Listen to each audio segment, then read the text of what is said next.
semuanya, kembali lagi dengan aku. Selamat datang di video terakhir aku dari seri belajar algoritma dan pemrograman dasar. Di video kali ini kita akan belajar tentang function dalam bahasa pemrograman Python. Function ini penting banget karena bikin program kita lebih rapi dan tidak perlu menulis kode yang sama berulang-ulang. Kalau kita menulis kode yang sama berulang-ulang itu capek dan tidak efisien. Nah, function hadir buat ngatasin itu. Function adalah sekumpulan kode yang diberi nama dan bisa dipanggil kapan saja. Bayangin, function itu seperti tombol. Waktu tombol itu ditekan, komputer akan menjalankan perintah yang sudah kita siapkan sebelumnya. Kalau tombolnya nggak ditekan, ya tidak akan terjadi apa-apa. Sekarang kita buat function paling sederhana. Langsung saja kita masuk ke contohnya. Nah, di sini aku ada membuat def sapa print halo selamat datang. Def di sini mendefinisikan function. Sapa itu dia nama functionnya dan tanda dalam kurung dia adalah parameter. Selanjutnya isi function adalah identitas. Nah, ketika kita jalankan, maka dia tidak akan memunculkan hasil apapun. Kenapa? Karena function itu butuh dipanggil. Nah, apa yang terjadi jika functionnya tidak dipanggil? Maka program tidak akan menjalankan apapun.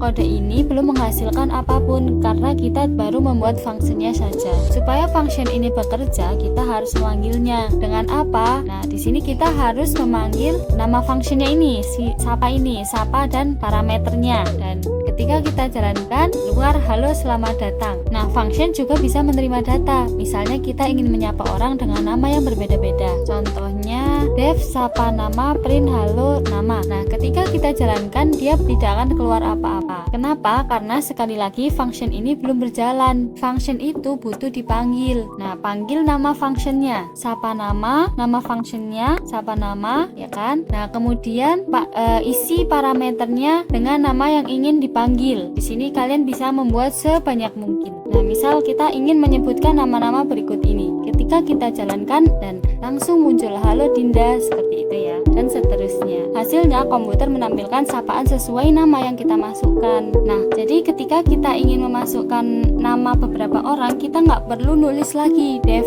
sapa nama. Kita tidak perlu mengulangi functionnya, tidak perlu mengulangi deklarasi functionnya, tapi langsung aja panggil siapa yang ingin dimunculkan. Seperti itu. Cukup satu function bisa dipakai berkali-kali. Tinggal kita panggil nama sebanyak yang kita mau dan siapa aja kita bisa tulis. Selain menampilkan tulisan, function juga menghasilkan nilai. Contohnya kita buat function untuk menghitung luas persegi. Nah, di sini bisa kita coba, misal di sini def hitung luas sisi, return sisi kali sisi. Function ini tidak langsung menampilkan hasil, tapi mengembalikan nilai. Sekarang kita simpan hasilnya dan tampilkan. Nah, hasil sama dengan hitung luas 4 print hasil. Sini bisa langsung kita jalankan dan muncul 16. Karena apa? Karena kita sudah membuat rumusnya di sini, sisi kali sisi. Nah, kemudian dia sudah disuruh menghitung hasil, hitung luasnya setiap sisi ada 4 ya kan. Di sini sudah kita panggil setiap sisi ada 4. Nah, untuk setiap sisinya ada 4, makanya di sini sisi kali sisi 4 kali 4 adalah 16. Di sini hasilnya 16 dan yang dicetak adalah hasilnya. Di sini print variabel yang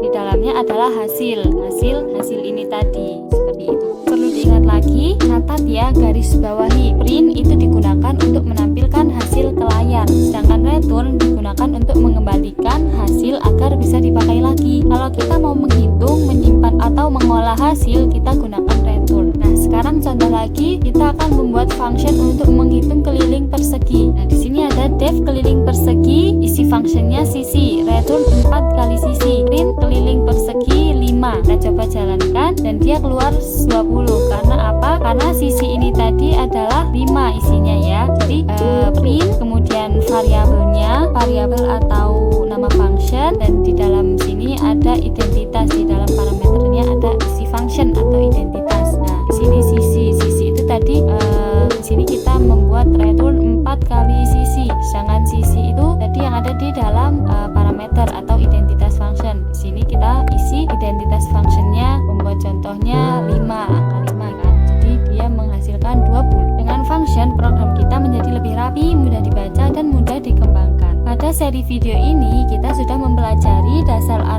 algoritma dan pemrograman mulai dari variabel sampai function. Gimana sejauh ini? Apa yang kalian pahami dari materi algoritma dan pemrograman dasar ini? Semoga setiap materi yang aku sampaikan bisa mudah kalian pahami. Terima Terima kasih sudah menonton video-video aku. Sampai jumpa di seri-seri berikutnya. Bye. Thanks for watching. Wassalamualaikum warahmatullahi wabarakatuh.